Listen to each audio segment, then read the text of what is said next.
اعوذ باللہ من الشیطان الرجیم بسم اللہ الرحمن الرحیم۔ سورہ بقرہ آیات نمبر 275 تا 281 میں سود پر قرض دینے کی ممانعت اور مقروض کو مہلت دینے کی تلقین ہے۔ جو لوگ سود کھاتے ہیں وہ ایسے کھڑے ہوں گے جیسے وہ شخص کھڑا ہوتا ہے جسے شیطان نے چھو کر حواس باختہ کر دیا ہو۔ یہ سزا اس لیے ہوگی کیونکہ وہ کہتے تھے کہ تجارت بھی تو سود ہی جیسی چیز ہے، حالانکہ اللہ نے تجارت کو حلال فرمایا ہے اور سود کو حرام قرار دیا ہے۔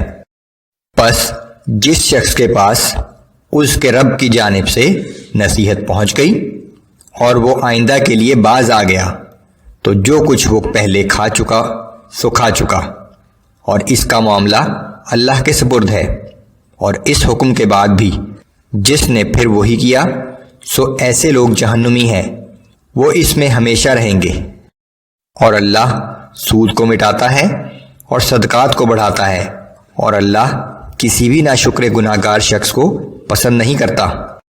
البتہ جو لوگ ایمان لائے اور نیک عمل کرتے رہے اور نماز قائم رکھی اور زکوٰۃ ادا کرتے رہے تو ان کا اجر ان کے رب کے پاس محفوظ ہے، اور ان کو نہ کسی قسم کا خوف ہوگا اور نہ وہ غمگین ہوں گے۔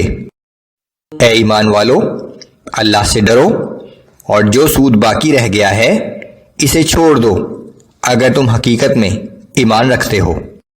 پھر اگر تم ایسا نہیں کرتے تو اللہ اور اس کے رسول صلی اللہ علیہ وآلہ وسلم کی جانب سے جنگ کا اعلان سن لو، اور اگر تم توبہ کر لو تو تمہارے اصل مال تمہارے لیے ہیں، نہ تم کسی پر زیادتی کرو اور نہ تم پر زیادتی کی جائے۔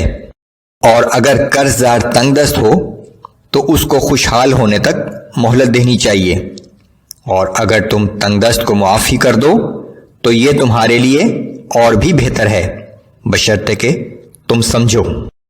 اور اس دن سے ڈرو جس دن تم سب اللہ کی طرف لوٹائے جاؤ گے، پھر ہر شخص کو اس کے اعمال کا پورا بدلہ دیا جائے گا اور ان پر کسی قسم کا ظلم نہیں کیا جائے گا۔